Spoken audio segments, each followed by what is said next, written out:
come till probably February, where they give us our final numbers of how much revenue they actually gave us for last year. Yeah. And then you see our fund balance projected at the end of September 1, 2025. Again, we're hoping to do several $1 million above that, but even if we did $2 million better, you see that would put us at a $4.5 million fund balance. It does not leave, it leaves us under a healthy fund balance at the end of 2025, and that's why we're going to be throughout the year bringing you updates on the budget and what we are doing to decrease costs so that we are not in a precarious scenario when we get to the 25-26 budget year. If we look at the next column, food service, the next two are actually bright spots for the district.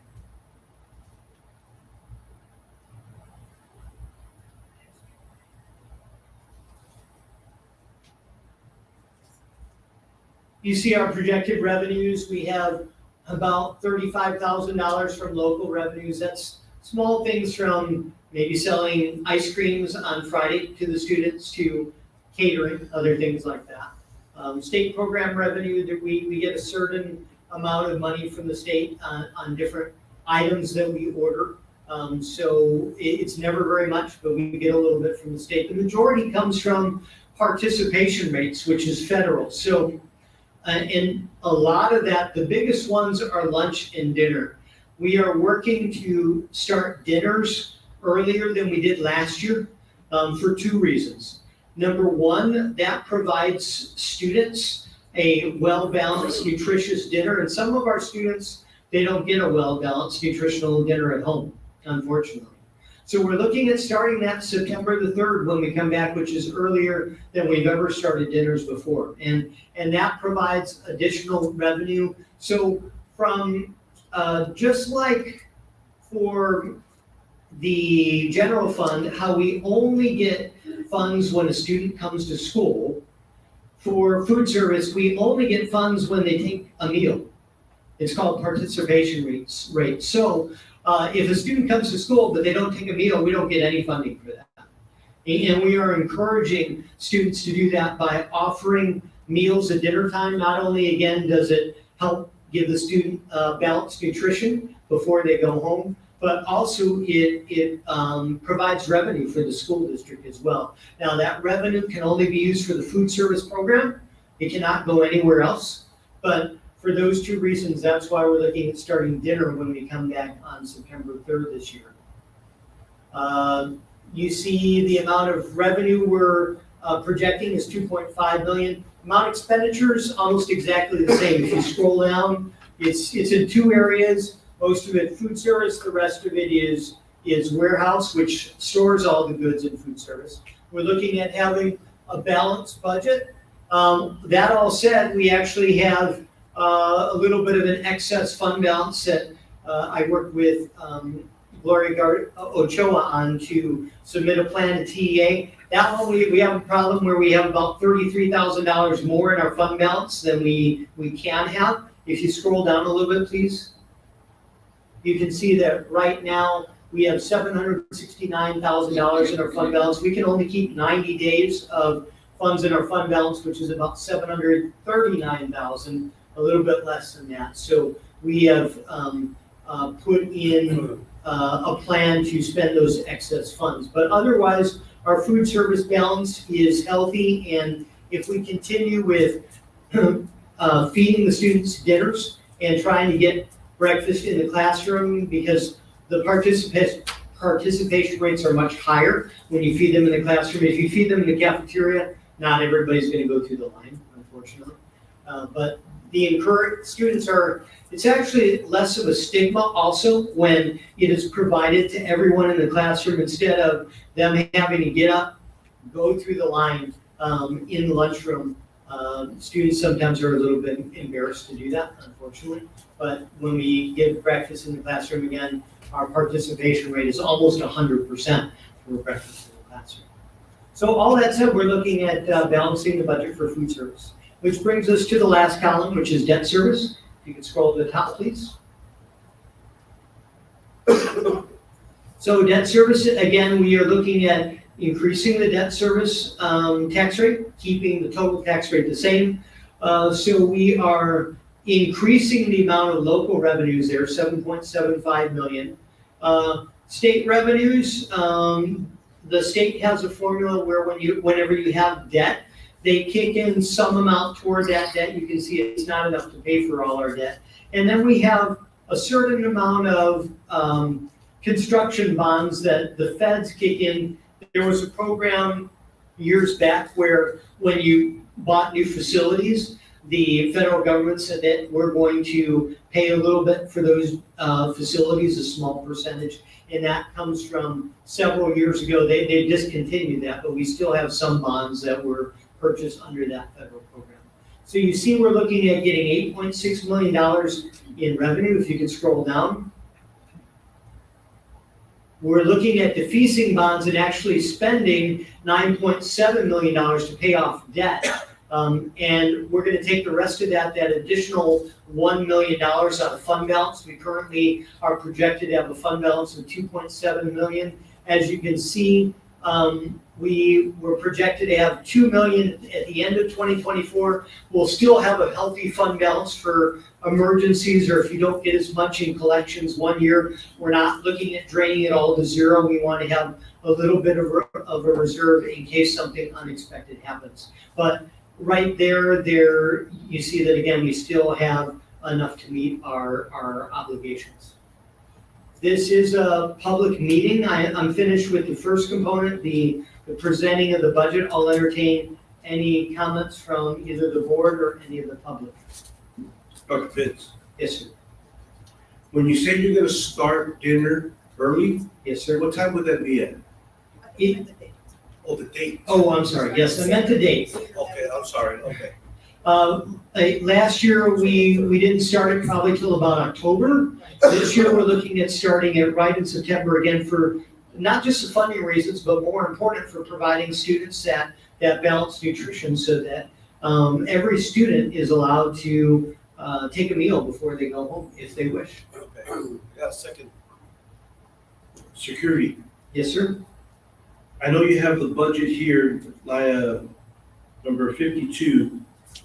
Is there also monies available should we need to keep our security guards later or bring them in earlier? We have money budgeted in almost every function there. We have money budgeted for unexpected occurrences. And then not only do we have money budgeted for extra duty pay in each one, that's a line item that I have, but also in every function there, I plan for the unexpected. That's why sometimes at the end of the year, we're able to do better than I actually put in the budget, because I have emergencies built. This is truly a worst case scenario budget. So yes, there is, and also, Mr. Garcia, we have a couple of additional security grants. One of them has $887,880 but it can only be used for several specific things, like security film is one, fences around the schools is two. The silent panic alert system is 3, and then 4 is repeaters for walkie-talkies that echo the signal where the walkie-talkies cannot function in the building because it has too much metal in the roof. So those are some of the things in addition that we're not budgeting for because the grant is going to pay for them. So we're not budgeting for it out of the general fund there. And then there is a Safe Cycle 2 grant of $150,000. We can't touch those funds yet until we have taken care of everything that we are required to do, such as build the fences and make sure that we take care of all the requirements that we need to. Then we can start using that $150,000 for anything we want in security, including if we needed to extra duty pay for security, if they needed to work longer hours. So like right now, we have one here, so he's getting paid extra duty. At games and things like that, they get paid extra duty. And they work with Dr. Sandoval and Mr. Segovia on their daily schedule. What's good is that all 3 of these elementary principals are very familiar with running the dinners after school. And so they already have a system in place, so I'm hoping it should be easier and smoother this year rolling into it. That's one of the reasons we're starting sooner than we had been before. I just heard that there was just some concerns that there might be students, because they get here super early sometimes. 6:50, close to a little bit before 7. And sometimes the security guards get in at 7. So that leaves us those 10 minutes without any security. So I just don't want the school to be left without any kind of security guards or, what have you. We'll make sure. Dr. Sandoval can speak to that. Thank you, Dr. Pettis. Regarding the calendars or schedules for our officers, Mr. Garcia, we gotta take into consideration a couple of things. One, we gotta make sure we keep it within the 40-hour work week. So our calendar does allow the opportunity for officers to have their 40 hours. Anything above that is definitely put them in overtime in addition to what they already do with extracurricular activities. But by law, and to make sure the district is covered, we're required to have officers there at the campus during the instructional time. So for the elementary, from 7:30 to 3:50 is the allotted time. So the way our current schedule is set up, our officers are scheduled to be there 15 minutes before the start of the school day and 10 minutes after the end of the school day. So we do meet the level of law in terms of what we're required to do, and then we have additional time to cover time before and after school ends. Dr. Sandoval, also, if you feel you need more, funding, let us know. Because that's something that we need to provide for our campuses.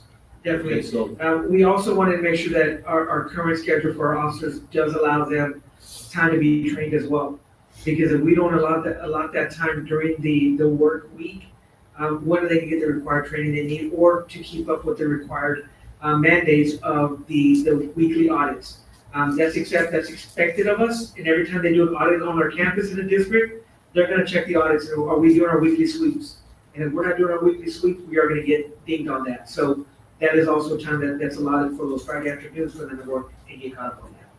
And we do have our officers on campus on those Friday afternoons as well, to make sure they're there to address any threat that may arise in the event that something does happen at the campus. So we did have to make sure that the schedule did cover all aspects of student and staff safety. Any questions? Thank you. thank you, Dr. Sandoval. Thank you, Mr. Garcia. Okay, any other questions from the board or the public on the budget before we move on to the tax rate? Okay, the tax rate we have addressed already. If you look at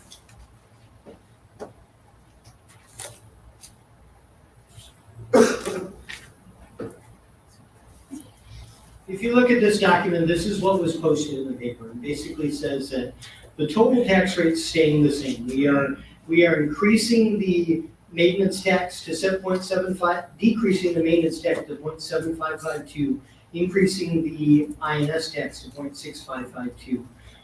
It says at the bottom also that this, because of an increase in property values, this is projected to, on the average residence, increase by $70.47 in a year. But that's not because of an increased tax rate, that is because of the increase in property values. As we said before, not only will we be able to pay off about $9.7 of debt, but about 2.9 of that is going to be interest that they're going to save over the next 12 years. So again, future taxpayers are going to thank us for shifting the pennies over. Instead of giving them a quick win now where we could give them a tiny bit of relief now, we are giving them millions of dollars of relief in the future by keeping the tax rate the same. I'll take any questions that anybody has, either the public or the board, on tax rate. It's not a question, but it's an observation. I think it's very important for each of the board to realize on this section, in the comparison of proposed levy with last year's levy on average residents, we've got last year and we've got this year. Last year's average taxable value of a residence was $35,000. this year's average taxable value of a residence was $40,000. In a little while, we're gonna have to vote on this tax rate, and part of the verbiage says, we're increasing taxes by 11.46%. We are not increasing the tax rate at all. The increase in the amount that individual citizens are gonna have to pay is not based on our tax rate.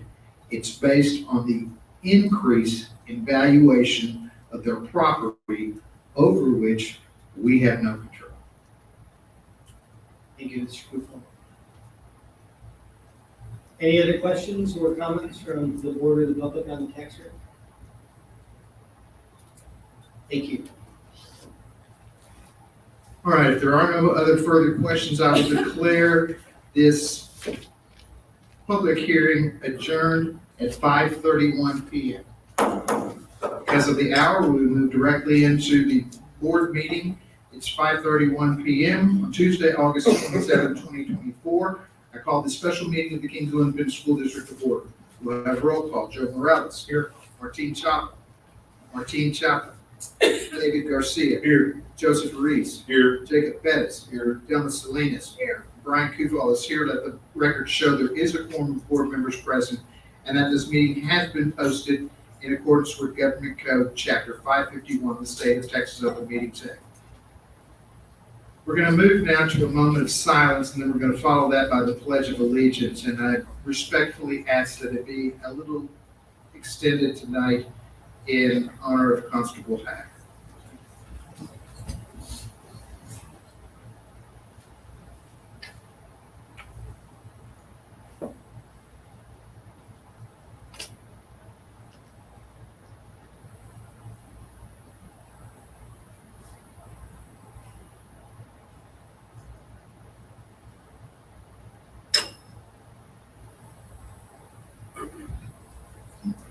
I pledge allegiance To the flag of the United States of America and to the republic for which it stands, one nation, under God, indivisible, with liberty and justice for all. Honor the Texas flag. I pledge allegiance to thee, Texas, one state, under God, one indivisible. Thank you. This meeting is being live video streamed. We move now to item number 4, which is the adoption of the agenda. Do I have a motion to adopt the agenda? Motion made by Mr. Morales, Second. seconded by Mr. Ruiz. Any discussion? Not all those in favor say aye. Aye. Any opposition? Motion carries 6-0. Item number 5, public participation. Ms. Bettis, do we have anyone that wishes to address the board? No, sir. We move now to item number 6, communication from administration. Item 6A is the budget recap report. This is the check register for July 2024. Can be found on page 3 through 7 of our packet.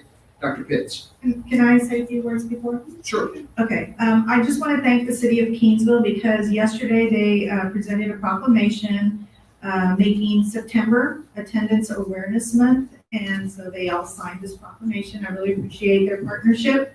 Also, I want to thank 3 judges that came to meet with us and with our truant officer, Judge Chris Lee, Judge Ophie Gutierrez, and Judge Sonny Gonzalez. They took time out of their busy schedules to come and meet with us. And it was a very healthy conversation.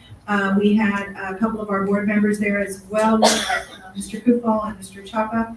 And we were able to brainstorm some ideas about how we can strengthen incentives that we're going to be using to boost our attendance. And so far, we've been increasing, but we want to continue to even do better. So I wanted to just acknowledge the judges that took the time to come and meet with us and the city of Kingsville.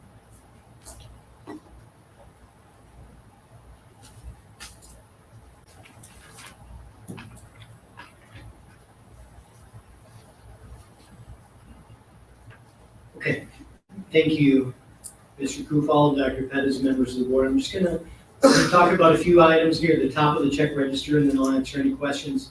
CS Advantage USAA Incorporated, they are the firm that was contracted that actually won the bid for the vocational roof replacement. We had 7 different companies bid on it, and they were the winning bid. Total amount of the bid is $700,000. Right now, they have already ordered the materials and we have received the materials for the roofing.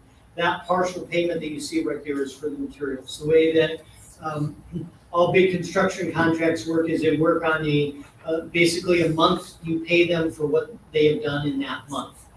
So right now, we have received the materials. We're in the process of replacing, taking the old HVAC units off and building the curbs so that they can start on the work to replace the roof. And then when they're all done, then we'll put the air conditioners back on the roof. It needs a little bit higher curb so that there can be a greater slope on the new roof that's coming out. So that $294,000 is really just for the materials so far. If you look at Alertus, that was paid out of a grant, silent panic alert system, not out of the general fund. Then if you go to Nations Advanced Access Control Services, that one was paid out of the general fund, but I am working with the grantee officials to try to get that cost redistributed to the grant because we started that at the beginning of the year before we were awarded the grant. Now that we have the grant, I am working on getting that cost redistributed to the grant from the general fund. And then you see Texas Chiller Systems. We had an HVAC unit that went out here at the administration building that we had to replace. All those units are very expensive because they run many different rooms within a facility. I'll take any questions that you have on the check register. I have a question. Yes, ma'am. Okay, attorney fees, is that for 1 month? That's for 1 month, yes. And that's close to typical. Some months a little bit lower than that, but that's close to typical. It does run about 2 months behind on the billing because it comes to the superintendent and then she has a chance to verify that all of the charges on there are accurate before it actually comes to the finance department to go ahead and pay for. So this was the July check register. That probably was the May billing for services for May 2024. On the Capture Kids Hearts, is that for the new people that came on board? I will let Dr. Sandoval answer that question. What's the number? It is 22,900. That is correct, Mr. Milos. That is for the training that was provided on July the 22nd, I believe, for any new teacher of the district and staff. Thank you, sir.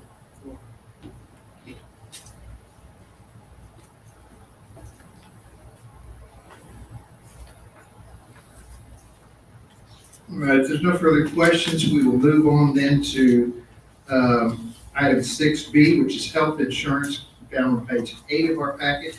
Dr. Pitts. Thank you very much, Mr. Krufall. Board, you have a handout that I passed out to you. We're going to be referring to that handout. I know that we've had several discussions before, and we've also had several discussions with our health insurance consultant as well too, and he'll chime in where he is able to help us in just a few minutes. But I'm going to give kind of a little bit of a new handout that I that basically printed out. If you could bring up that first one.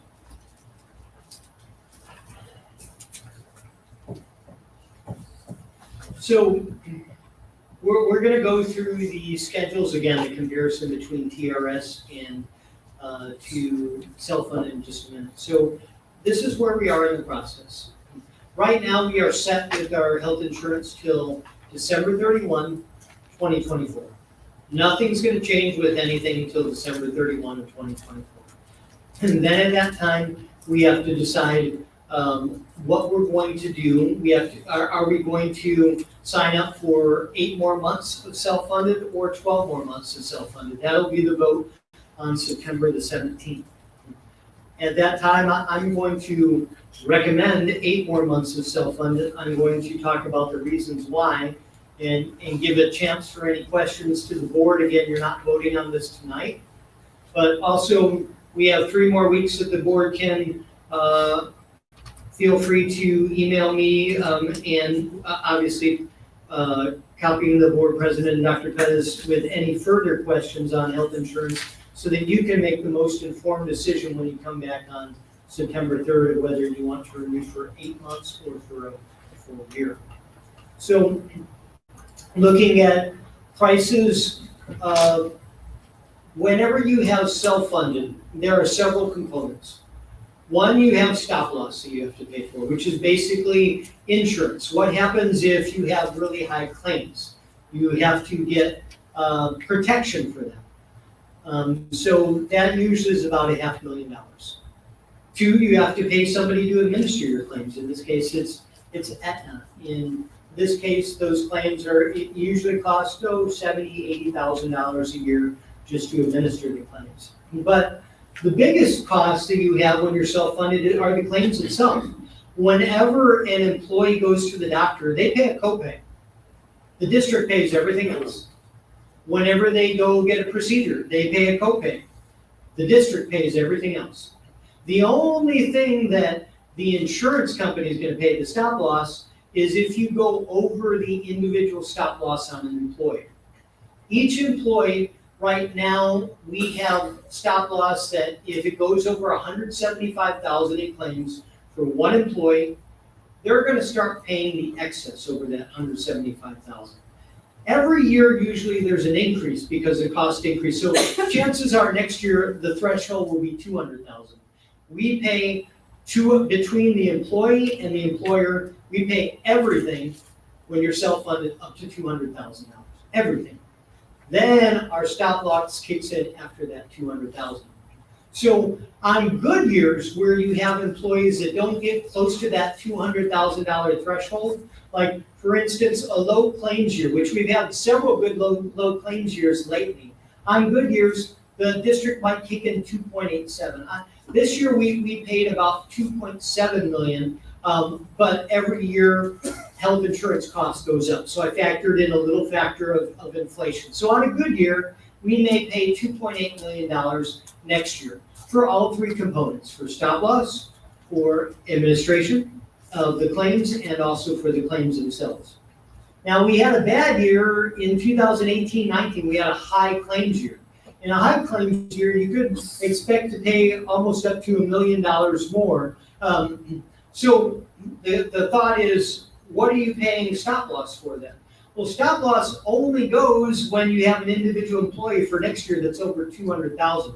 So if we get 1 or 2 employees that are close to that 200,000, we're going to have a low claims year. When in 2018-19 we had like 7 employees that were very sickly and got to that 200,000 before our stop loss kicks in, then you think about it, you're having, instead of 2 employees that you're paying 200,000, you're paying 7 employees that you're paying that 200,000. That's 5 more employees at 200,000. 5 times 200,000 is $1 million. That's why you see that's an estimate that on a really bad claims year, we could have to pay up to $1 million more before our stop loss kicks in. Doesn't mean we're on the hook for everything, but it just means that for every employee, you are making an expected risk of how many employees you think are going to get to that individual stop loss before the stop loss kicks over. So you see on this sheet, on a good year, the district has to pay $2.8 million. If we went to TRS, doesn't matter whether it's a good year or a bad year. You pay the same amount when you pay TRS. You pay the same amount per employee per month, whatever you say that you're going to pay for those insurance, for those premiums. If we kept the premiums exactly the same as they are right now, employees would pay no more premiums. That's what it says, where it says same premiums as TRS. We would still save money. And part of that's because, number one, you don't have to pay for stop loss.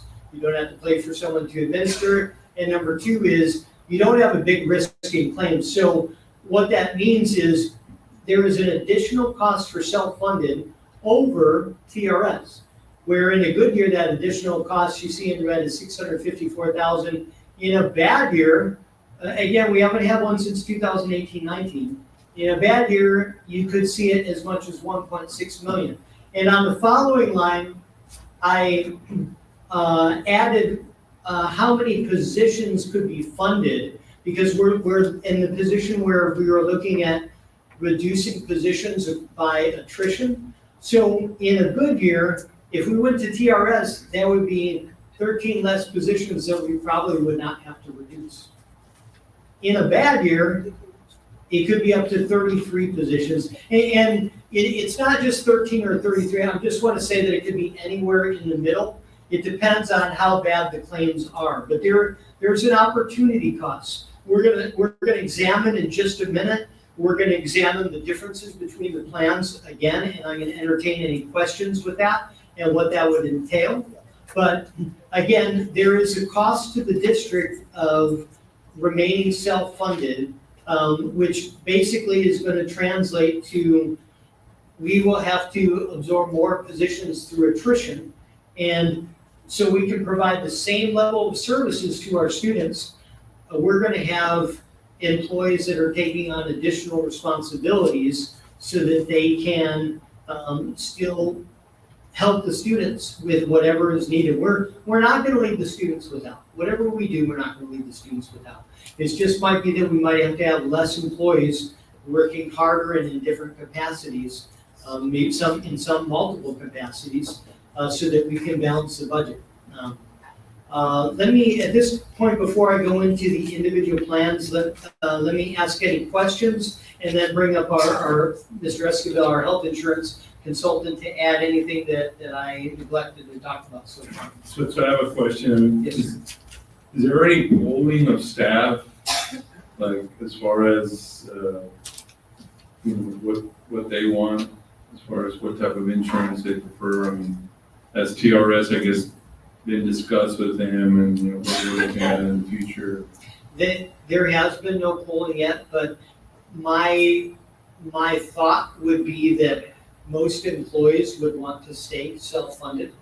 And the reason for that is because, number one, the benefits are very high and the cost is very low. Even if we make the premiums exactly the same, which is what the scenario is based on, we're going to look at, there's a couple of small changes within the plan, like they might have to pay $70 for a specialty visit instead of $45 for a specialty visit. But my best gut feeling is that if we did that, it would be very unusual for employees to say that they want to go to TRS, because we also provide I want to say that our staff, I want to congratulate them, we really provide a high level of service to our employees as well too. Takes a lot of our time, but we do it and provide that high level of service. That's not to say that TRS, I don't have much experience with them, but the one thing that I can say is that 90% of districts have TRS, and the ones that don't are the ones that have a healthy enough fund balance and getting enough revenues, which we used to be in that situation, to be able to sustain a big loss if we had a high claim year and we're no longer under the, we don't have the ability to do that because our fund balance is dwindling and we have to make a decision. Is it going to be, we're going to have to reduce staff anyway, but do we reduce additional staff and try to hang on to self-funded as long as possible, or do we cut the ties as soon as possible so that we don't have to reduce additional staff due to attrition? Any other questions? Yes, sir. I did. This is thick, heavy, important material. Isn't this better suited for a workshop? It is, we have had Now, several workshops already. I understand, but the purpose of a workshop is to do the heavy lifting so that we have time to consider before we come back and take the vote. So that we don't have to go over and over and over again. So now I will say to the board, we have training next Tuesday, 9/3. We have a meeting on 9/17. The only available time for a workshop would be 9/10. It would make us 3 meetings in the month of September. Because of the severity of this situation and the impact that it has on our staff, on our finances, I'd like to recommend that we push this to a workshop dedicated solely to health insurance so that we can absorb this a little better. And I think this has been very, very helpful. And I think that if each one of us kind of looks over this, perhaps we can come to that workshop a little better prepared. And I don't think we're looking at moving to anything quickly at all. I think these are just, again, like the workshop last time and the one before, it's easing into all this information, because if we do decide at some point to go into TRS, it's not gonna be for at least a year or a year and a half, maybe a little bit longer. But we need to start those discussions now, I agree. and we definitely need to dig into it. I'm trying to think of when I was a teacher, if they would have asked to have a survey about the insurances, I wouldn't have known enough about it. And I would have said, give me the cheaper one, for sure, but unfortunately, districts are under the gun right now, and I hate to even say the word gun, but you know what I mean, about how short we are with the deficit budgets, that the only reason we're even having these conversations, because I think self-funded has worked for several years, is because of the situation that all these districts are in. And then talking to all the different districts that are on TRS, they're not having to make the move because they've been at the TRS all these years. That's all they've known. We haven't, we've had it really good when you think about it with self-funded, and wish we could continue. But we're trying to plan for the worst, and we've got to be fiscally responsible about where we could end up in a couple of years. No matter who's here, we've got to make sure that we prepare the district to be financially able to pay the bills, make sure we have enough teachers and staff and everybody, custodians and everyone, make sure we continue to give stipends, raises. It's hard. I mean, as parents, we all have kids, and sometimes we want to buy them the most expensive thing, but if we don't have that money, I mean, where are we going to take it from? So this is part of the conversations that we're having to look at. And I really wanted it to be in as simple form as possible when we went over it and went over it and went over it. I said, I need to see it in simple form because, I really need to understand it. And then Mr. Esquivel has been meeting with Ms. Galino and Dr. Pitts like regularly. And so I wanted him to make sure he was here also to be able to answer any questions. And then we want to make ourselves available if anybody has questions during this time before we make any decisions. So no decisions being made today. I want to make sure everybody understands that too. But we do have to be talking about it. I like moving forward, but also keeping everybody informed, because this is going to affect the whole district. So, if we're going to do it and, it's going to be 8 months after we approve it or we move to that section, we've had all this time to not let anybody know anything. So I think as we ease into this, I don't know how you can send it out or get it out to everybody in the district that this is a possibility, and we've always compared to the area, and we're comparing to everybody around it. So we can do the same thing with that to show the cost and then maybe savings for them, as opposed to a little bit more here, a little bit less here. But the more informed they are, the less calls you're gonna get. Now, what we can do is I try to do a follow-up email to everybody after a board meeting. And I can start saying, if you're not listening to the board meetings, or if you're not attending them, we're going to have a workshop on this date. Come learn about it. We're trying to put it in easy to read forms because I know I need it to be easy to read and understand. So I can do that too.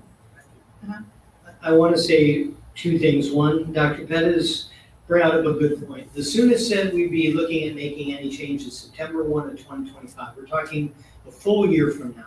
And then we have another option of possibly waiting 4 months after that. If we want to renew for a full 12 months, we could go to TRS starting January 1 of 2026. And every moment we delay costs the district money, but again, we don't want to hurry the process along too quickly. Mr. Kufal rightly said, this is a big decision. It's a 5-year commitment, and it's not something to be taken lightly because there's no easy answers here. Either number one, we we go to TRS, or number two, we have to absorb more staff. I mean, unfortunately, staffing is such a big component that that's kind of where we are right now. Are we absorbing in other areas where we can? Absolutely, but there's certain things that you can't turn the air conditioning off during the school day. So there's certain things that you can't do, and as it turns out, that staffing is the most major cost.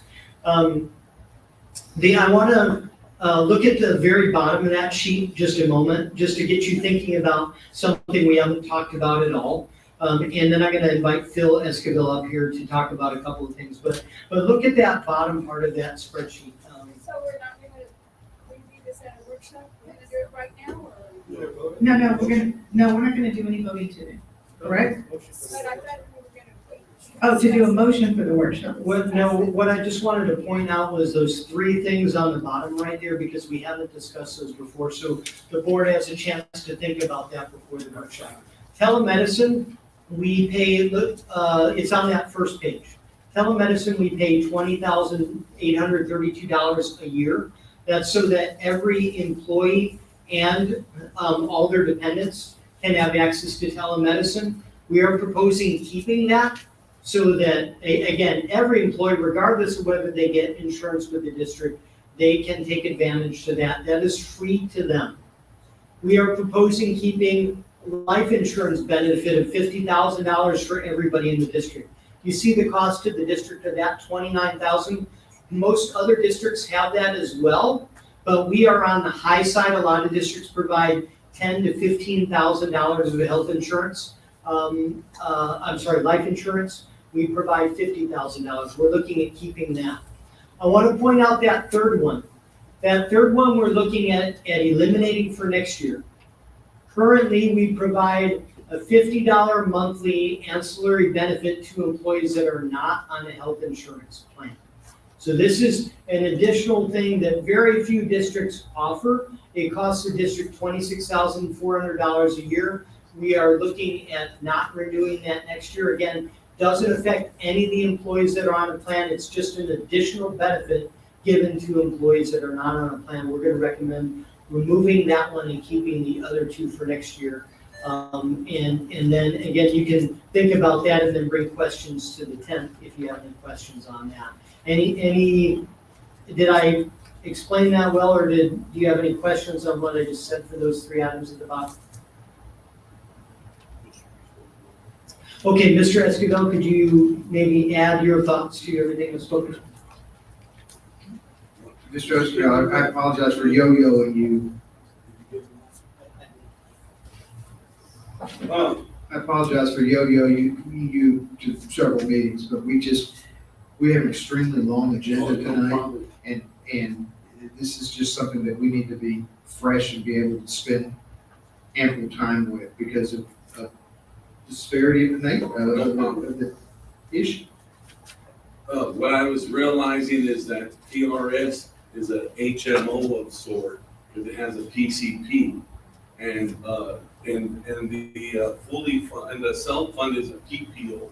So that's a little more comparison there than we had last week, because I've been reading it a little, researching more, and it does have PCP, primary care physicians, that you gotta have one on your card before you go see a referral. So just FYI. But I think it's, number one, you all know we could save money, we wanna save money. That's the bottom line. So there's a lot of different ways that we can save money. Currently, what we're doing right now, what you have in your hands, that's from the A&M Medication Assistance Program and the Diabetes Education Program. They couldn't make it tonight, they'll be here next week. But that right there saves us about 20% on all medical claims with Claiborne County. So their claims are running about 2.2 million. 20% of that's like 400,000. So just FYI, there's ways to save money too.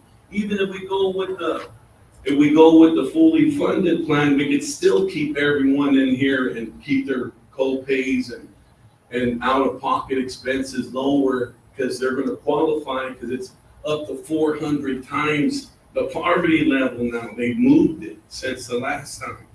So, you know, we've been going over this more and more, and, you know, and the thing is, just remember, with the employees, what we're getting in revenue is about 500,000, and maybe Dr. Pitts, and during our workshop, he'll show you a history of everything we paid every year.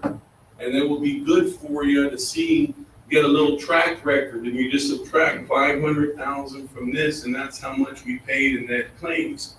The other thing is, remember that we got a 5-year commitment. That's a big thing with PRS. And they've gone up on the average about 12% per year. So in 5 years, that's 6 carrier 1, 60% premium increase from where we started. So be aware of that. So just once we're in it for the long run. So I think those are just some of the big points I want to point out. And hey, I want to thank you all very much for everything y'all are doing. I know y'all have a tough job right now, but you're doing a good job. Keep it up. And I just want to thank y'all for that. Dr. Pitts, and it's good to work with y'all.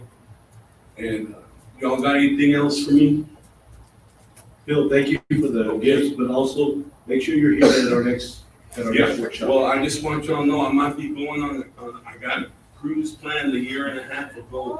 So, going to Alaska, man. We can join the cruise with you. But I want to make sure we'll do it before then, if you don't mind. September 8th is, I think, when I'm going. And I'll be back 7 days later, so. I had a question. Yes, So, basically, what we say is there are other cost-saving ideas that we can implement? Yeah, there's a lot of things you can implement that we've implemented in other places that have reduced our costs. And at the same time, it helps the employees. And the other thing you'll need to, you know, remember that when you look at these total claims we paid out, that the longer we go out, the more employees we had at that time, you know? So how many do you think we had in 2018? I mean, when was it, when we had the high, it's at 3.6? We probably had a little 505 employees. 505 employees compared to what we got now. So just, you know, understand, when you see the numbers, you know, they correlate with how many employees we have. And at the same time, he's right about the risk. That's the risk that you take for being self-funded. So, you know, the thing is, once we sit down and we talk about it more thorough and you're able to see a little track history, you might feel a little more comfortable. Or when we come in and we bring a TRS rep and explain, give us the full scoop on your plan, because I had to call today 5 or 6 phone lines, and I finally found out there's no limit on the Blue Cross Blue Shield plan with TRX, which is good in a way and not good in a way, because, you know, they take the full exposure, which means they'll pass the cost on to the pool at the end of the day. And the other side, you know, with the self-funded, we're limited at 1 million per person. And we haven't hit that 1 million. And we asked Aetna if they ever saw anyone hit 1 million, and they hadn't seen anyone hit 1 million yet either. So just, you know, just try to give you all those parameters so you'll understand where we're working from. And I guess that's, anything else? Thank you, Phil. Thank you all very much. Doctor, thank you. Joe?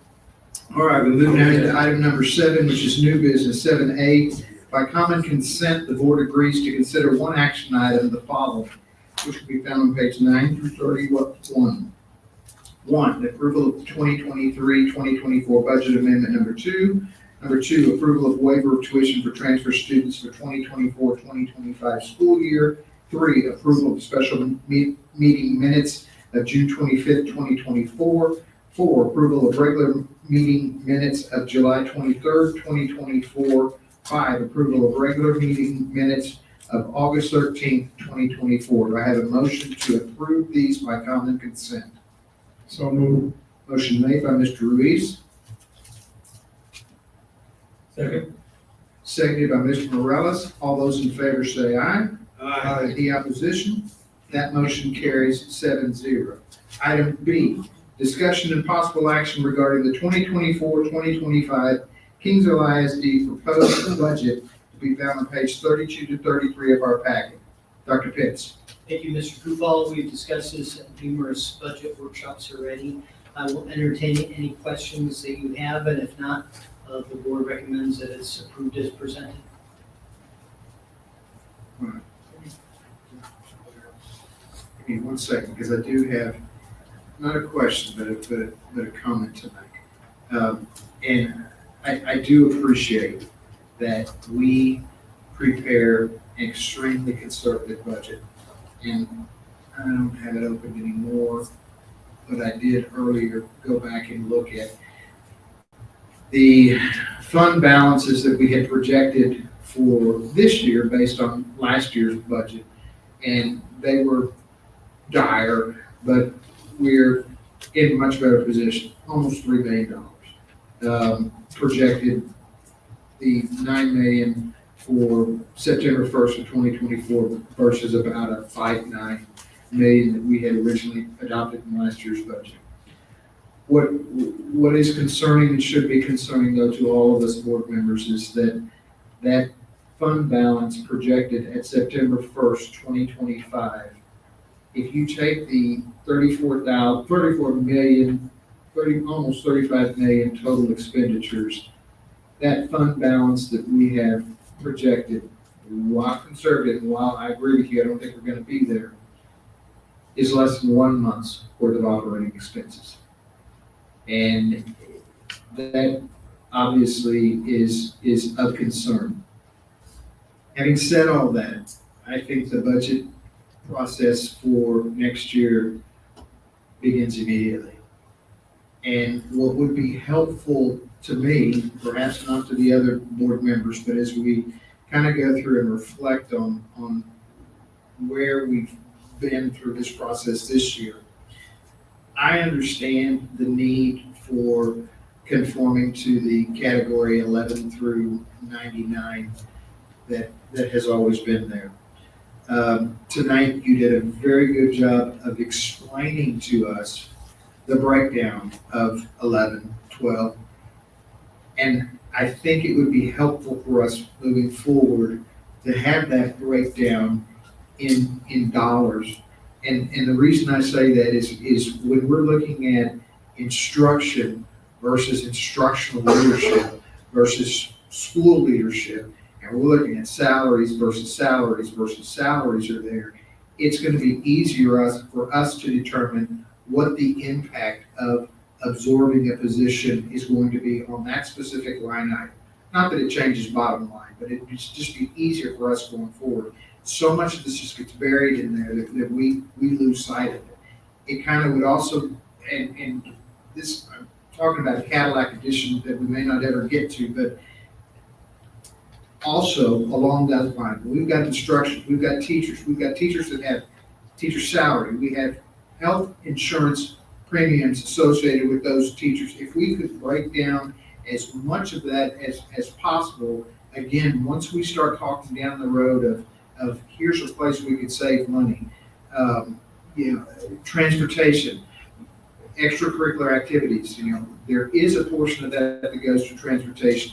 If we knew what that was, it's easier for us to make a decision of what do we do about a game to San Antonio? What can we do about, increasing security in some different places or scheduling extra games because it's going to have extra referees and all this other kind of stuff. And so going forward, I'd just like to see a breakdown of this a little better as we proceed. I don't think we'll get there in a year. I just think for us lay people that aren't that familiar with the government accounting type deal, anything you can do to help us understand this, I think is going to be beneficial. We've had the luxury of sitting back on a pretty big cushion for years, 14 million. We don't have that luxury anymore. We're going to have to be looking at every item, line item by line item. Let me add to that, Mr. Kufal, respond to it and maybe question legal a little bit. Obviously, the board doesn't have the time or the inclination to approve every pencil and to look at, this is how many pencils were bought by counselors, this is how many pencils were bought by teachers, and so on. So, and neither is it maybe the board's role to get into the minutia that deep, but Mr. Maddox, how can we address that concern of the board without letting the board overpass into the superintendent's authority to kind of manage some of these things on person? Yes, Mr. President, members of the Board of Trustees. The board approves the budget. That's yours. It's one of the primary functions of the board. And so to the extent that you need that information to make that decision, you're entitled to it. So you can have a line item by line item of all the district expenditures if that's what you need to make your decision. You do delegate purchasing authority to your superintendent in policy. So to the extent that it falls within authority you've already given her, then that belongs to the administration unless you choose to revoke that. But essentially, the budget is a huge function of the board, and so you do have a lot of leeway over what you want to see in terms of adopting that budget. So requesting that information then is that what Mr. Goodwall just talked about, we can request it then. Yes, And be okay. For the purposes of adopting a budget. Without the, yes. You know, we know, but I mean, we can, the campus budgets, this budget here, it's all public. So, I mean, you can give us a campus budget and we know where all that money's going to based on that. But, Mr. Goodwall, would that help a little bit more or is it? I think so, and I don't know if, where I'm coming from is that the lion's share of our budget is spent in personnel. And personnel goes through many of these different categories. But there are other things in these categories too. And so, as a beginning point, if we could just break out personnel and other, and then those others, we know what makes sense and what doesn't make sense. How about like categories, like how much we spend on field trips, how much we spend on supplies, how much are we spending on instructional programs, how much are we spending on PPE, supplies, how much are we spending on, you're not gonna wanna see, okay, we spent this much on, paper, No, but a little You know, detail but would help. some categories I think would help you. I think it would help you all because I like to see that too when we're talking. Okay, how much are we spending on field trips? How much did we spend on these field trips last year? Like to go to, certain trips that we were questioning about, or any information that can help y'all. It is public. It's just, yes, it does take more time to get it done, but if we're looking at where's the most of our money getting spent, then that's a question that any of us can ask and get, for sure. And the way I see is being able to respond to that most easily, like you said, Mr. Kufal, the biggest thing is compensation. And then after that, within everything else, there's certain large categories. For instance, under everything else, Utilities. these are, utilities, and even office supplies is a big category, instructional supplies, like, you don't need to know every single pencil, but obviously these big categories, I think, would have. Right, I think that, and this can't be done tomorrow. It For can't be sure. done even, by January. It's just gonna be a working process. It's gonna be kind of a long-term, us getting something that's comfortable, because we see these numbers and we know what they are, and we know that they're comparable to what we've had last year. But when we start to have to make some really tough decisions going forward, we're gonna need a lot of information. Many years ago, we had our budget, and most of the time, we kept it in the lounge. Anybody could come, we had one in the lounge, we had one in the front, at the reception desk, and it had, anybody could look at it if they wanted to. Sometimes parents would be waiting here to be going through it. So it's. You're talking about a campus budget? Campus budgets, yes. And that's what I'm saying. You can put it on the webpage. You can put everybody's on the webpage. It's what's gonna work for us to keep us informed. Understood? Now, having said all that and going off on a rabbit trail, I'm gonna make a motion that we approve the 2024-2025 proposed budget as presented.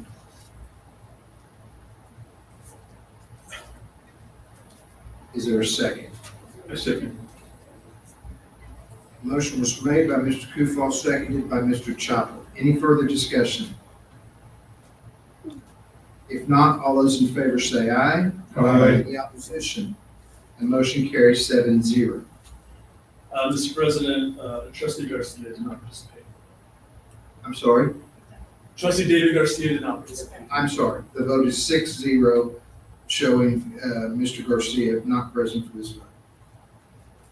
Item 7C, discussion and possible action regarding the proposed 2024 tax rate and resolution found on page 34 to 36. Dr. Pitts. Thank you, Mr. Kufal. There is a requirement that the motion be made with that highlighted language in yellow. There's also a requirement that this be a record vote as well. That said, we've talked about this in budget workshops before. Does the board have any other questions?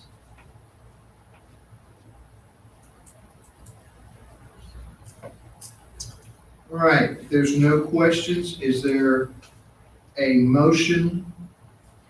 Well, never mind. I'll move that the property tax rate be increased by the adoption of a tax rate of 1.4104, which is effectively an 11.26% increase in the tax rate for the reasons I explained in the public hearing.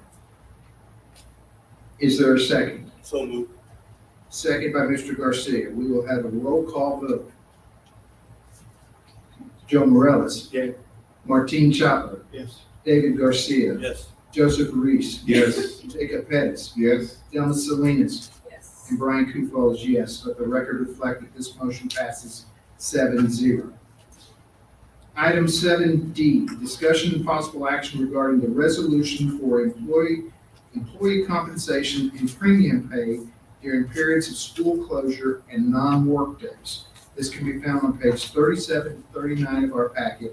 Dr. Pitts. Thank you, Mr. Kufal. There is a requirement that the school districts are not allowed to gift public funds to employees. If for some reason we were to pay employees when they were not working, the board has to do so by resolution so that it is not viewed as gifting of public funds and us doing anything untoward.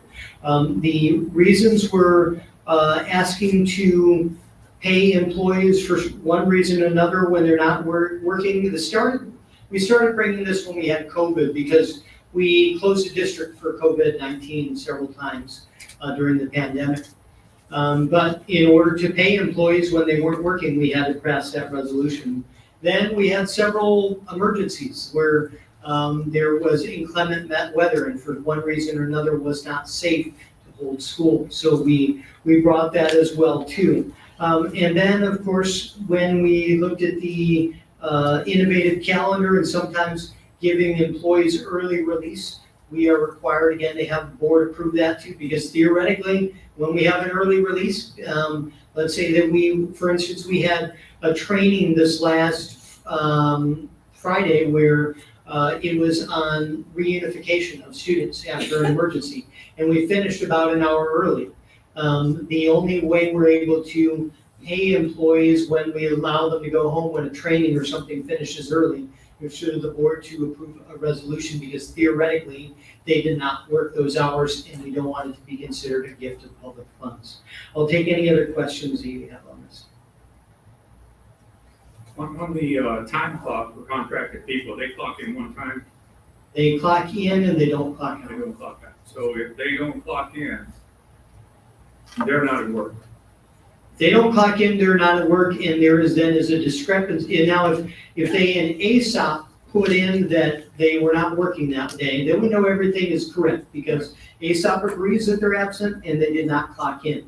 If for some reason they did not clock in, then it is usually the supervisor or the secretary, they're the first line of defense to catch that discrepancy so that we know, hey, we need to contact that employee. So which is it? Were you here and you just didn't get a clock in and we need to correct that? Or were you not here and you forgot to put it in the absence? We have gone to all the campuses and talked about the new procedure, and we've given it to now, they can see all their hours on their phone.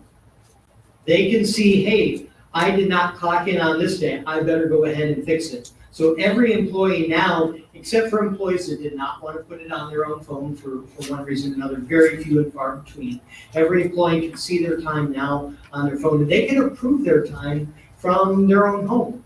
They can only clock in with their fingerprint at the machine, but when they're at home, they can go home and say, hey, you know what? Yes, I was here Monday, Tuesday, Wednesday. Oh, Thursday, you know what? Something's wrong. I'm not gonna do that. I'm gonna go on Monday and I'm gonna get that corrected. But they can see that from their home now in the privacy of their own home. And we went to every campus at the beginning of the year and discussed all of this. And, say, for example, there's workshops and working from a workshop because they're on the payroll, but as far as working from home and they're not clocking in, you don't work from home. If you're not in your office and you're at home, then you're absent and you're docked. It's very rare that an employee is given permission. That has to come from the very top to work at home for one reason or another. Usually it is given for only reasons where for one reason, like let's say the employee has COVID, but for some reason that is an essential function that payroll has to be done. No matter what, that function has to be done. But if it is given approval all the way from the very top, then it can be done. If for some reason it was a situation where the employee forgot to clock in and they actually were here, that can be corrected as long as the supervisor and the employee sign that occurred, then that can be put in the time clock at a later date. Now, this resolution is like pro employees. Oh, yeah. Yeah, And so that way- I'll just throw in some extra questions just on certain days, because, for example, if you're at a workshop, you're still working. Mhm. If they're at workshops, they're still working, but working from home, because you can't come into the office means you're absent, is the point I'm trying to make. It depends like what he's talking about. Like we did have a situation, employee was, I guess, contagious, but payroll needed to go out. So that's one example of where I'd So say, would we do the same, for example, for a campus principal or an assistant principal or a counselor? It has to be approved all the way from the top. if nobody else can do their function, And then it's not gonna keep everybody from being paid, or it's not gonna be but we have principals and assistant principals, so usually assistant principals can usually do the job of the principal, but it just depends, at least temporarily. Again, that just depends. I wouldn't wanna get into any specifics. No, I understand that. I just, It's just payroll that can work from home. Nobody else should be able to work from home because they're not essential. It depends. It depends on if TA needs something and they gave us something that had to be done and we needed that person that only has information.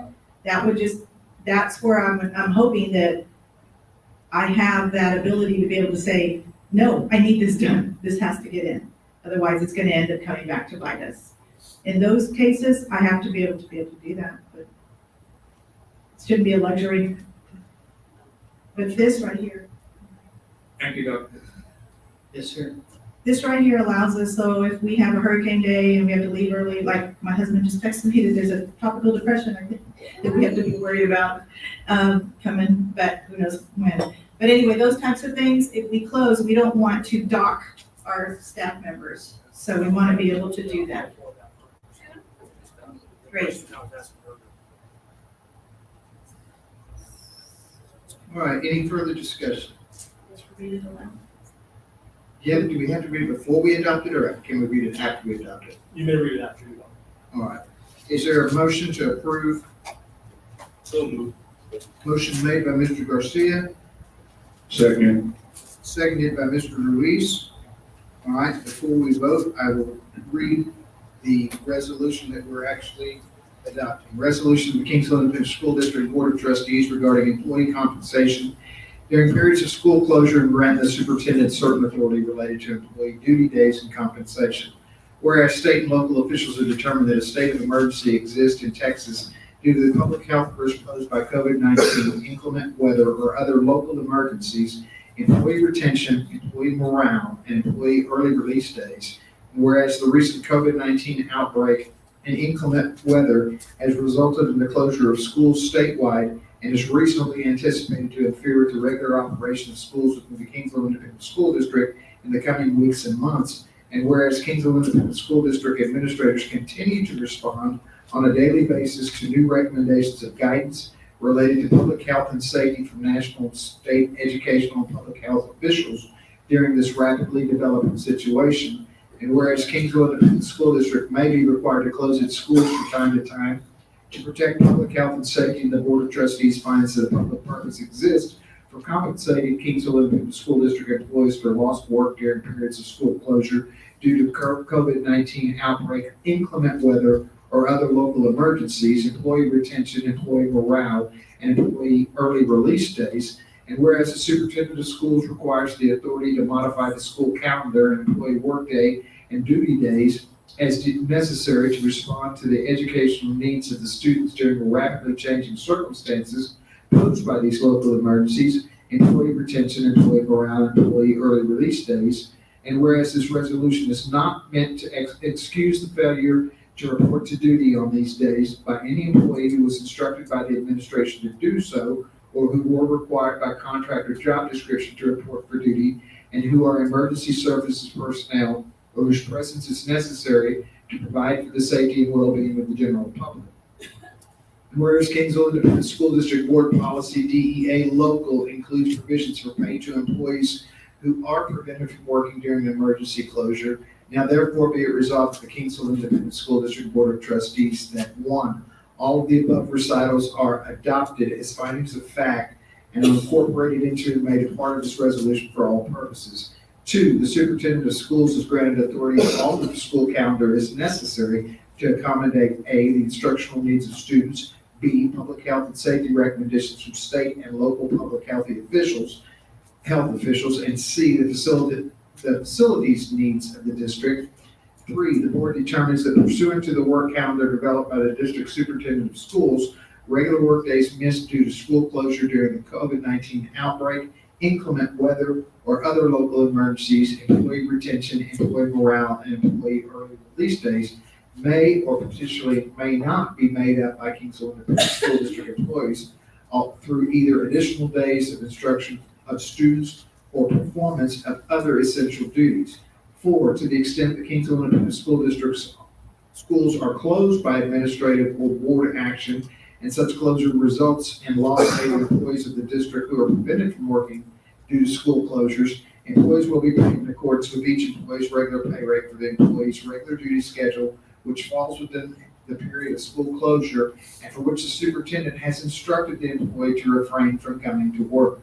5, the board finds that payment to employees for lost work days are necessary for the conduct of the public schools insomuch as payment allows Kingsville Independent School District to retain critical staff during a period of public health emergency, retain key employees necessary for reopening school, prepare for resumed school operations after school closure, and to deliver instruction to the students of the district using alternate methodologies as may be required. 6, the board finds that a public purpose is served by making such payments and authorizes the superintendent of schools to implement a work schedule that includes paid leave due to school closure. 7, the board further authorizes the superintendent of schools the discretion to designate an additional paid duty schedule that permits the payment of additional wages to non-exempt employees who are required to work during the emergency closure in accordance with Board Policy DEA Local. 8, this resolution extends the expired resolution to June 30, 2024. I would think that's wrong. That's 2025. That is correct. It should be 2025. This 8 will be amended to read, this resolution extends to the expired resolution to June 30, 2025. This will be approved the 27th day of August, 2024. We will now take a vote. All those in favor of approving this resolution say aye. Aye. Any opposed? The motion carries 7-0. Item E, discussion and possible action regarding purchases of over $50,000. This can be found on pages 40 to 41 of our packet. Dr. Pitts. Thank you, Mr. Kufal. Can we bring that up on the screen, please? One correction at the beginning of that should read the very top, purchases over 50,000, 2024-2025. Now that we're moving into the new budget year, this almost acts as the biggest purchases that we're planning for next year. So you can already see what are the biggest things that other than salaries, what are the big ticket items on our budget for next year? So I'm just gonna go over those really quickly. You see property and casualty insurance, number one at the very, very top, over $1 million. That's something that expires the end of February every year, so we do have a chance to talk about it if we want to decrease our coverage before then. You see health insurance, that's for a full year. If we were to renew self-funded for a full 12 months, that's how much it's gonna cost us. If we renew for 8 months, it's gonna cost us less than that.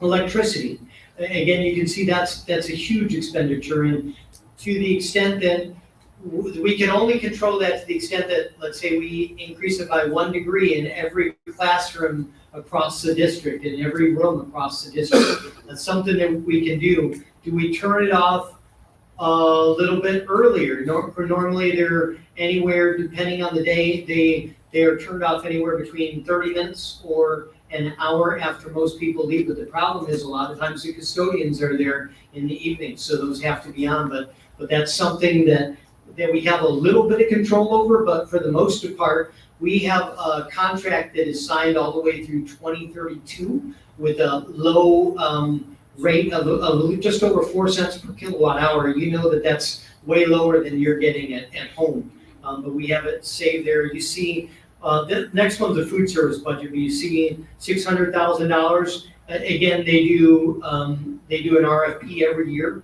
to see who the vendor is going to be that gives the best bid on that.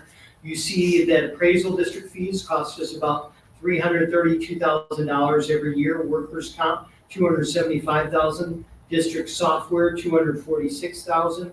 Oak Farms, $245,000. Legal services, $243,000. City utility billing, $233,000 for water and trash.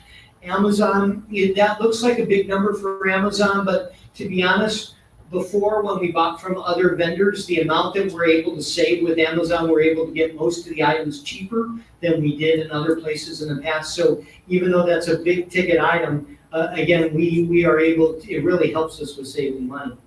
Communities and schools, you see that. Helping Hands, occupational therapy services. We don't have a licensed occupational therapist on staff, so we have to contract those services out. Coastal Bend College student tuition for early college. Our lines for our fiber cable lease, our fuel that we purchase for all our vehicles, the firewall that we purchase district-wide, all the professional development that we have through the service center, the special education, the property value protests that we have because of the disparity between the comptroller and the appraisal district's values. You see that we rent out a facility for $50,000 of that is renting out the Tamook Stadium for football games, JV and varsity, but then they also charge us whenever we want to rent the ballroom there for an activity, or whenever they host a track meet there, the entry fee is for that as well too. You see CCMR services is up there, and Texas Chillers. We are going to have to replace some major units over at Gillette. We already have 2 quotes. Texas Chillers is the cheapest. We may, if we get a third quote less than that, then we will go with the third quote on that, but we did not want to delay the process. And then Xerox, that's how much we pay every year for our copier lease. So you see a lot of these things, the big ticket items, are essential functions of the district that it's very hard to limit the cost of these big ticket items right there. I'll take any questions that you have on the over 50,000 for 24-25. For the tuition for Coastal Bend, now that they're gonna actually get into the game and start maybe possibly with a FAST program, essentially we could save some money there since some students may be able to qualify for free tuition if they're getting reimbursed by the state. Is that correct? Dr. Sandoval, do you want to comment on this? That's correct, Mr. Reese. Definitely, we're looking at continuing to work with other institutions such as Tamook. First semester, we typically go to Coastal Bend College second semester, we do send more kids to Timbuk, which does offer us the FAST program as well and charges a lot less. And so does Delmar. Delmar does too, but we're currently not sending kids to Delmar other than The the health science. health science, what we're using it for the continuing education, for the certifications. But we definitely need to look at how we continue to utilize it, partner with both CBC and Timbuk, and try to minimize our expenditures. Just know that Delmar just offers essentially free tuition for, every student that participates in the FAST program, and even you don't qualify for FAST, there's ways to avoid. I'm just saying, there's possibilities to save even more money there. We definitely look at those options, Mr. Reese. I know we've got two partners here in the Kingsville area that we definitely tap into, but, a third option is not out of the picture, but we gotta see how we can work with three partners when we start stretch ourselves a little more thin when we start doing that in terms of utilizing our resources that are in town. But we definitely can, I know we've been in contact with Dr. Rivera. Right. He's reached out to us on numerous occasions. He's been a great partner. Right now, we're not sending kids for that, but it's not out of the question. It'd be great if they could have somebody over here, because then we'd have to transport them to Corpus Christi. So looking at some of that. Sometimes they do offer credentialing, Yeah. with staff. If they have a certain amount of hours or whatever, maybe you could even get paid a stipend for, the faculty member here at HM King to actually be the professor of record, so just something to think about. Yes, he's met with us, because we're looking at some teachers that may have masters also, or maybe working towards our masters, that might be able to help us with that, definitely. Thank you. So we will bring this also as Mr. Kufal said, that really the budget process for next year starts now as we get into more budget meetings and looking at the big ticket items. These are the biggest non-compensation ticket items that the district has. And we wanted to be upfront and transparent with you right away, as well as obviously they need to be approved in order to move forward for next year. Yes, Mr. Chapman? On the Texas chiller systems, Yes, sir. was that planned or was that like just broken down AC? Those are 3 ACs that are no longer working. The classrooms cannot be used until they're fixed. Again, we're waiting on one last quote on that, and we may get one cheaper than that. If we don't, then the cheapest out of the 2 we already have right now is Texas Chiller Systems. So this cost includes the cranes and everything, they're gonna have to, Everything everything goes to this cost. Okay. And there are 3 big units that each, unfortunately, each of those units, I guess, really only controls one classroom, but so we're talking, that's how much it is now to get a regular, I guess, industrial quality unit that is going to cool a whole classroom like that. So these are probably the originals, I would think. They are the original one, and not only that, I was talking to Dr. Sandoval, we have 17 more originals that haven't been replaced yet either, that we're looking at. How in the world are we gonna try to fund to replace? So if that's the cost for 3, imagine 17 more. I was trying to figure out how The to. reason I asked about the included cost on cranes, because we have some of our ex-students that are making about 125 to 150 an hour to lift and set. So it's very expensive. Yeah, absolutely. Dr. Pitts, I have a question. Yes, ma'am. And I don't know if this just at an average, or do we compare with area surrounding districts? And the thing, just legal fees, is that about how much we spend every year on legal fees? That is, it has, I can run a analysis over the last 5 years or so, but legal fees for everybody have gone up for 2 reasons. Number 1, obviously inflation, but number 2, there's been more litigation. That's been common, that more people are suing, but at the same time, it is also to the district's benefit to make sure that we are legally sound before we move forward in a lot of areas too. So a lot of times it's not necessarily a lawsuit, it is counsel that, and obviously, look, the board has counsel tonight, your legal fees, and that every amount that we use is expensive. Legal fees are not cheap. The MOUs we send to him, pretty much everything we'd like to get checked, make sure we've dotted our i's and crossed our t's. But And board, I'm happy to provide, whatever historical data you need from the firm as well. I'll make sure you guys get that tomorrow. Any further questions regarding the purchases over 50,000? If not, is there a motion to approve? So move. Motion made by Mr. Ruiz, Second. seconded by Mr. Morales. Any further discussion? If not, all those in favor say aye. Aye. Any opposed? Motion carries 7-0. Item 7F, discussion and possible action regarding Del Mar College Continuing Ed and Dual Enrollment Memorandum of Understanding for the 2024-2025 school year. It's going to be found on page 42 to 60 of our packet. Dr. Sandoval. speaking of Del Mar. Thank you, Dr. Pettis, Mr. Kufal, Board Trustees. I'm here to present you the MOU between Del Mar College and Kingsville ISD. As discussed earlier, we do have a partnership with Del Mar. We primarily utilize them for continuing education and the certification in the health science program of study. And they've been very beneficial in supporting our needs there in that area. So before you've got that MOU that outlines this continuing education, but it also does offer the opportunity for courses to be taken that are outside of the continuum. It is part of the early college high school program, so that can be included. So it's definitely something we can consider, definitely something we can also consider for second semester if we want to consider that as an option. So that is being presented to you today for your approval. Take any questions. All right, Board, you've been presented the MOU and added to review.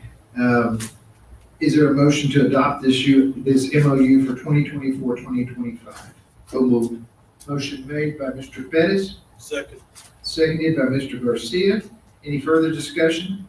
If not, all those in favor say aye. Aye. Any opposition?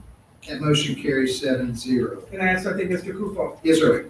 I did have Mr. DeVetta and some of his colleagues in about maybe 4 weeks ago, 5 weeks ago, right before the school year started, because we were looking at the possibility of doing dual credit with our our welding program. But there are some certain requirements that are required as part of the Del Mar College program. And one of the issues we ran into was the facility, the number of students that can participate in the program and the number of equipment. So we are looking at a little bit more equipment. So in the future, when the opportunity does present itself again, we do have the facility available to accommodate programs such as Del Mar, who want to come in and provide certification, dual enrollment for kids taking the course during the school day. So it would have been a great opportunity, but currently our facility does not allow us to do it. So we are going to be looking at a few more pieces of equipment to be available to do in the future. Are there grants, Dr. Sandoval, where you can Yes. upgrade your facilities? Definitely there are grants. We did pursue the JET grant this past May. We were looking to improve our health science. We didn't qualify for it. We are looking for additional grants to do that for future programs. That one being one of them. Health science still being one that we want to consider as well. So, we'll keep chasing that. With Ms. Winslow now in the picture doing our CT, she's definitely looking at opportunities for us to gain and earn more scholarships and grants that are out there. Perkins grant we do get. But we are definitely, again, looking at, we currently made room for the addition of the aircraft, aviation mechanics program of study. We're getting that ready for 25, 26. But we're having to make some changes on the CT side where the welding program is currently at. But we definitely have the room to fit a few more welders to make sure all the kids have access to welders and we meet the minimum requirement of what they're asking us to do. I just want to share that with you guys. Thank you. Thank you, sir. All right, we move to item 7G, discussion and possible action regarding resolution for extracurricular status of 4-H organization and Claiborne Kennedy County adjunct faculty agreement. This can be found on page 61 to 69 of our packet. Dr. Sandoval. Thank you, Mr. Kufal. I'm here to present you today a resolution to allow the adjunct professors out of the county extended agencies to be recognized as members of the CASD, staff as adjunct members. The reason we want to be able to do this, so during our livestock show, whenever students are out there and our staff is not there, they're counted in attendance throughout the day that they're there, and that adjunct professor from the 4-H extension agency, they serve as an adjunct agent for us on that given day.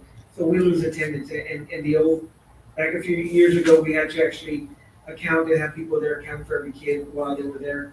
This resolution allows us to continue, allow the kids to go and work and serve, work with their projects during the 4-H and livestock shows, and not lose out on attendance for that day, for those days. So that is the resolution. We are asking for you to approve that resolution for the 24-25 school year. I have a question. Yes, sir. Has this ever been done before? Is this a? It's a continuing thing. Mr. Chaco, we've been doing it for, I think, last 10, 12 years that I can tell you, if not more. It definitely helps out with the attendance purposes. Any other further questions? If not, I'll entertain a motion to approve this resolution.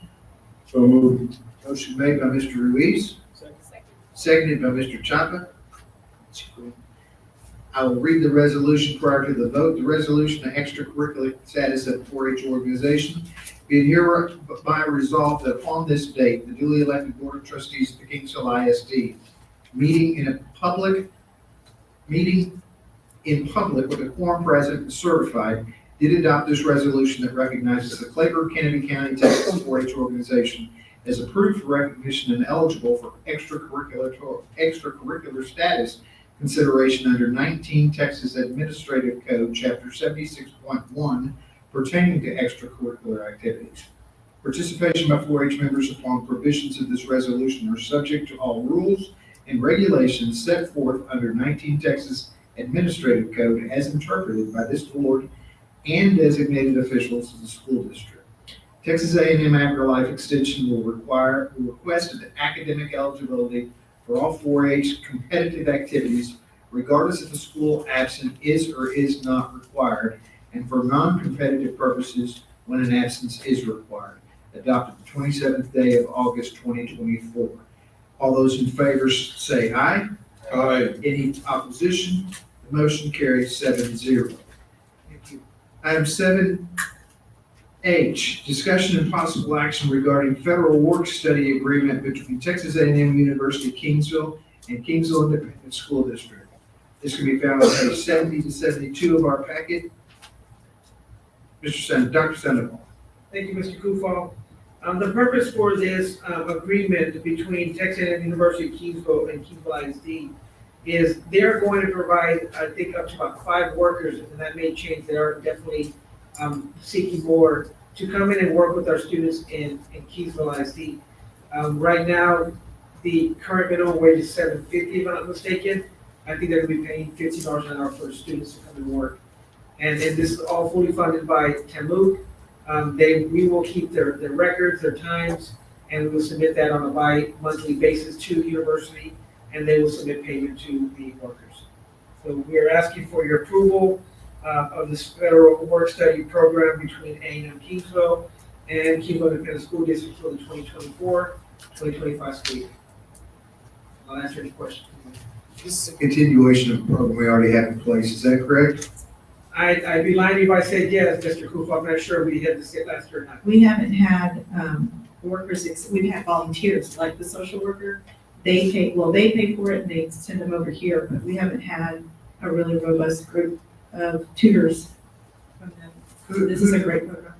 Who supervises them? They're paid. Who supervises them here at the district? It'll depend on if they're gonna be tutors at the campuses, which most likely they would be, then it would be the principal.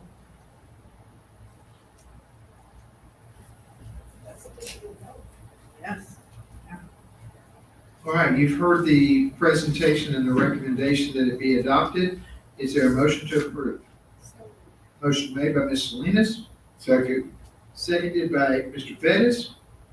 Any further discussion? yeah, I have a question. So it says agency representative. Would that be Dr. Pettis will be signing that, or? I'm not sure if it'll be Dr. Pettis or Dr. Bessenice, she's leading that charge, so it all depends on Dr. Pettis. Well, just know that like you typically when we do, when we sign contracts with community service, job placement and work study, it's usually the president and like the head of the Right. actual. So I'm just saying, for me, it should say Dr. Bettis on there because, you know, she's the top of the district, so just recommend. I think in reference to the actual agreement, the agency refers to the school district, and Okay. typically the superintendent is the one that. I'm sorry. Yeah, after, like tomorrow morning is usually when she gives them to me and then I sign them after y'all have gone through them. All right, any other further questions? If not, there's been a motion made and seconded to approve this work study agreement. All those in favor say aye. Any opposition? Motion carries 7-0. Thank you. Item 7I, discussion and possible action regarding memorandum of understanding between Kingsville Independent School District and Community Action Corporation of South Texas Head Start Birth to 5 Program Disabilities Component and Kindergarten Transitions 2024 to 2025. This can be found on page 73 to 80 of our packet. Ms. Zimmerman. Thank you. Head Start and public K through 12 schools are required to create a written agreement to document and organize that collaboration across the services. So we are asking that you approve the continuation of the MOU between K-Cost Head Start and Kingsville ISD. Are there any questions? If not, do I hear a motion to approve? So moved. Motion made by Mr. Pettis. Seconded by Mr. Morales. No further discussion. All those in favor say aye. Aye. Any opposition? The motion carries 7-0. Thank you. We move now to item number 8, which is closed session. The board will enter into closed session in accordance with the Texas Open Meetings Act, Texas Government Code 551.071 and 551.074 to deliberate and consider the following. A, consider and deliberate regarding, with legal counsel regarding legal and personnel matters. B, discussion regarding superintendent evaluation. No action will be taken until we return to open sessions. We are entering closed session at 6:53 p.m.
We now return to open session to take necessary action on items, matters which the board may discuss in open session upon which action may be taken. We're returning to open session at 8:54 p.m.